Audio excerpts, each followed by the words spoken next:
So I'm doing the brakes on this 2006 Volkswagen Polo. It's a 1.4 TDI B&M engine. Just doing the front brake discs only. The pads are fine. It was just that they put new pads. The pads are virtually brand new. Put pretty much brand new pads onto discs that shouldn't have been reused, and it's got like a slight vibration when it drives. I've test driven it and verified it, and the brake pedal does judder quite badly when it's being driven. So we're just going to swap out the discs.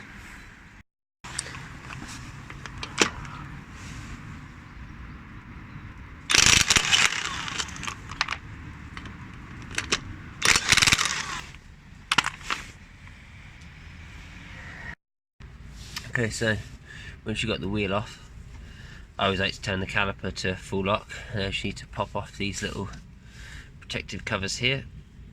They just pull off like so, and then once that's pulled off, there's a 7mm Allen. Once that's in there, they should in theory break loose quite easily. There you go. Isn't very hard at all. And then you just repeat the same for the bottom, which I'll show you in a second. So I've just taken out the top slide pin, and just while I was doing it, I noticed that screw is pretty much backed all the way out already, which is probably rubbing against the inside of the wheel, which is no good. So now what we'll do is take off the bottom slider pin.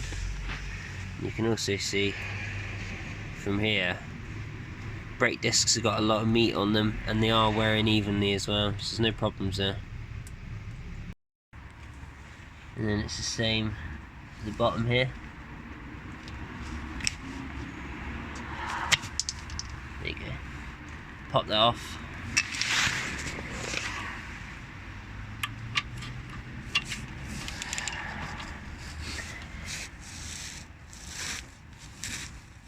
And then there we go.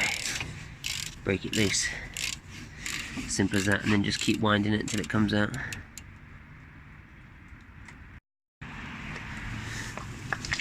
Okay, so in order to compress the piston of the caliper, I just like to wedge something in the disc and then try and push the caliper back. I've taken out the slider pins. That was kind of stupid really. I don't know why I did that. It's just because I've started filming. I'm just going to put a pin back in to hold the caliper in place, and then I'm going to do the same prising motion to let it go back in. Okay, and then once now I've got that back in, just going to see that it should pry back in that easily. You can see there's like a slight gap there now. We're only putting on a new disc, so I'm not going to bother pushing it all the way back in. That will be enough for what we want.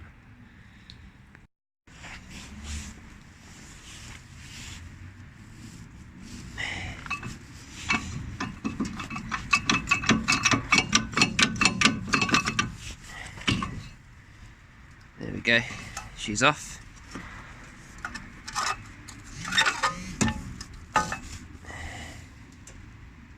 Pop that on top there, and then you can see that's already loose. Usually you may have to hit it a few times with a hammer to get it off, but I think this is just worked loose because that screw was loose, which may have been, funnily enough, that may have been the source of the vibration all along. In fact, probably was. In fact, the disc can move back and forth, but you would think the wheel would hold that in place, so maybe not. But in any case, these discs do have quite a significant lip, especially on the back, so they need changing in any case.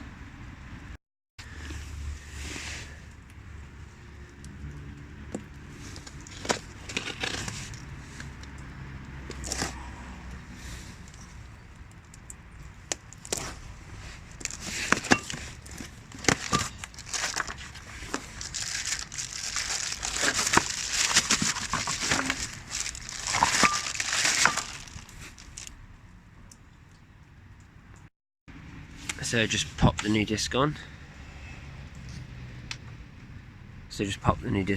And then I just like to give the thumb screw just a little, just snug it up by hand. I just kind of do like a fist shape on the ratchet, so there's like not really much leverage. So it's just tight and then leave it. Do not over tighten it, because if you ever come back to do the brakes on this again, it'd be a pain in the butt. Okay, so the next thing to do is to relocate the caliper onto the knuckle. This isn't actually a bracket, this is actually part of the knuckle, so it's all cast in one piece. It's actually not a bad design, just because it means you can pull the disc straight off. But if you do cross thread one of these holes at the back, because you don't locate the pad at the bottom properly, because the pad has to locate on one side and then the caliper locates on the other side. If you don't do that and try and do it in the top bolt, it'll cross thread quite easily, and then you need to buy a whole new knuckle, which means taking this out, doing a new bearing, which is kind of a pain in the butt, so just be careful of that. I've got new slide pins down there with Loctite on them, and I'm just going to put them in by hand first and then tighten them up with the ratchet, and I've got a packet of grease as well to go on them to make sure it's all lubricated and sliding nicely.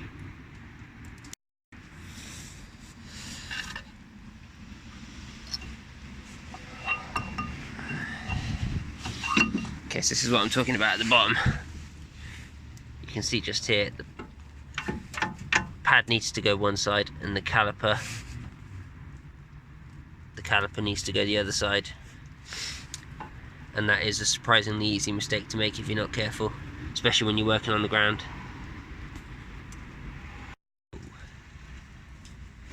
Get this top one started first. There we go, that's in there. Then we just get it started by hand. If you get it started by hand, you pretty much know that you're not cross-threading it, because it should go in relatively easily, even with the Loctite on it. And now we'll do the same with the bottom one. And then just do the same for the bottom caliper.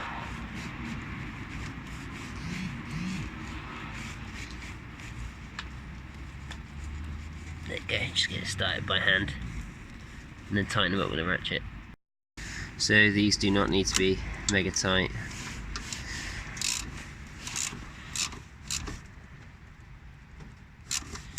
You just watch there until it gets tight.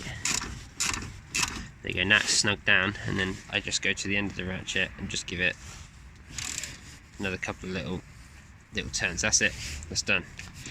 Don't over tighten it, because it'll be a pain to take off again later. And the caliper should, I mean, I know it's like got a lot of movement there because the pads haven't adjusted, but it should move freely back and forth, which it does.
Okay, so before you can drive anywhere, you just need to pump the pedal a few times just to get the caliper back to where it should be, because obviously you've pulled it apart, it's quite far away from the pads, and if you drive off, the caliper will be compressing on nothing, and then eventually it will reach the pad and then it will start to bite, so you need to make sure you're at that point where it starts to bite before you try and drive off anywhere. Just pump the brake pedal a few times and then you should be good to go. Okay, and then once it's been test driven and everything sounds okay, feels okay, and the car stops properly, job's done.